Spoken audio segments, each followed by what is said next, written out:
I refuse to respond to my sister's message, wanting to reconnect. I-24 male recently did a DNA and ancestry test. I won't name the brand because I don't want this to seem like an ad. I was adopted by my parents when I was 7 years old. I don't really remember much, if anything, of my life prior to being adopted. But I know that I was neglected, to say the least. Just to put that context out there, I've never really had intentions of meeting my biological family.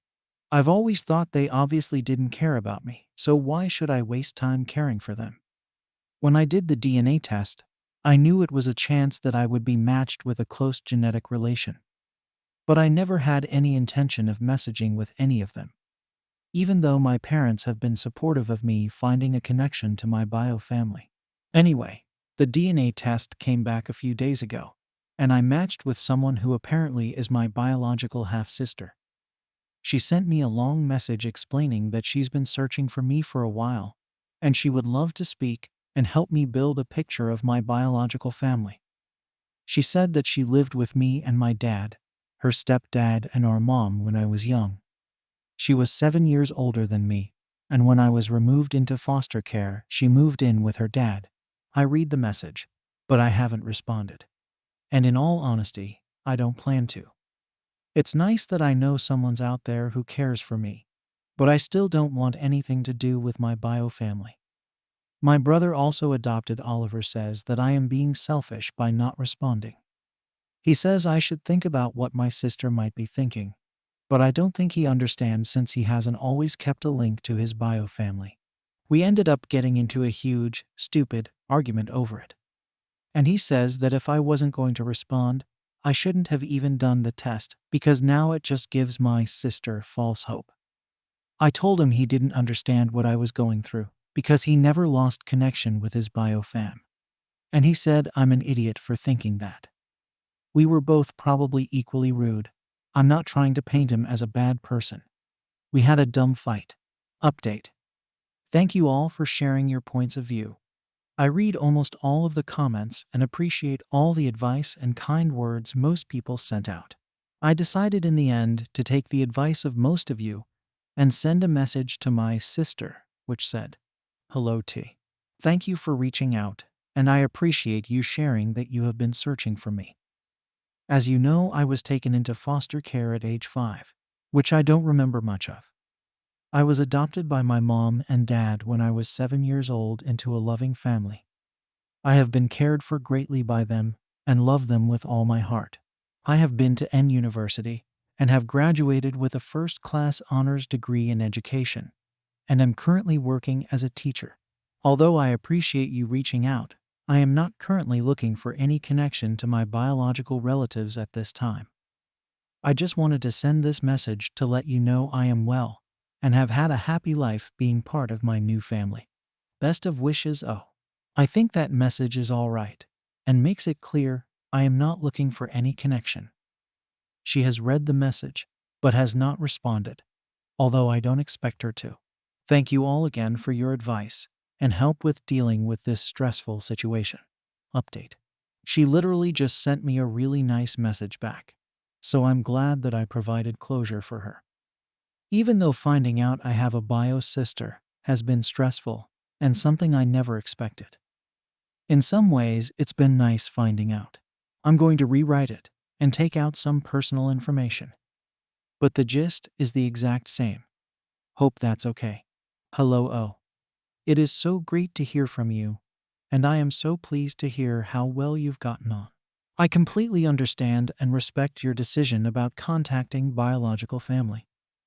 I also went to University, but I imagine a few years before you did. It makes me so happy to know you've found an amazing family who was able to love you in the way that you deserve to be loved. I just wish I was able to be part of that life also. I got married last year and have a 2-year-old son named S. I hope one day you will feel open to meeting him. Although he's young, I've told him about you and how we used to play peanut butter dog. Do you even remember that? Sending all my love. I have no clue what peanut butter dog is or what that means, so don't ask me lol. I broke my wife, and I don't think it is fixable. This happened 6 months ago. And I only chose to talk now because I don't see improvement in sight and I am hopeless. We were at a party. My friend is single, and we started talking about love and relationships. My wife and I have been happily married for 7 years. We have 3 beautiful children. She is the love of my life. When I was talking to my friend, I felt like we were on different levels of thinking. His complaints are mostly superficial about how the people he dated looked. I was a bit drunk at that point and said something like, "You don't fall in love with looks. Look at me and my wife. I love her more than anything compared to my ex, who is just looks." Everyone went silent, and my damage control was worse, so I ended up shutting the H up. I couldn't get my point across. But even I thought that maybe these thoughts have been in my head, but only came out when I was drunk.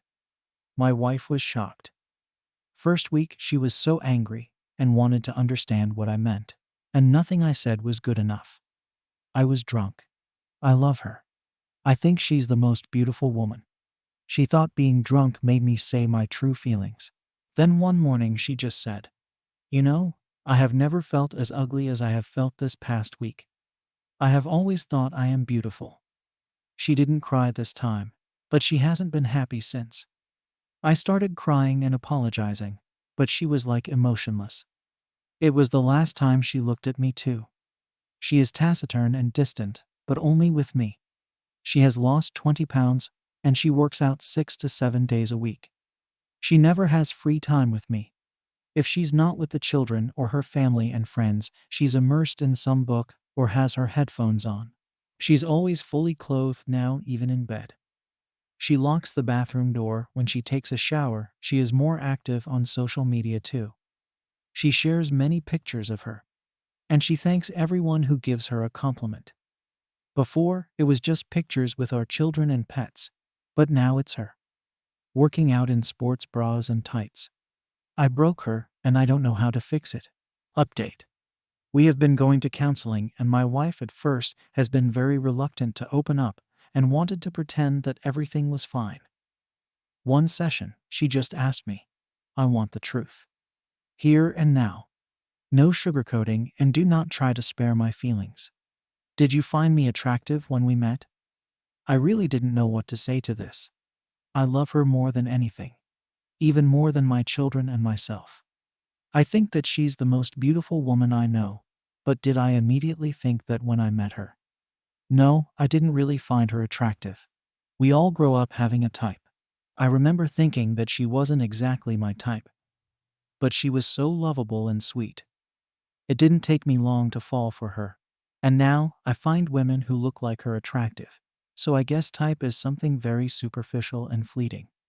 I told her the truth. She cried and said that she herself didn't know why she was so hurt and crying. She knew that there were more beautiful women. She never wanted to be the most beautiful woman either, but that she always been considered beautiful by other people, which is true, and always got attention. But the fact that the one person she wanted to be found the most beautiful girl in the world by didn't think that.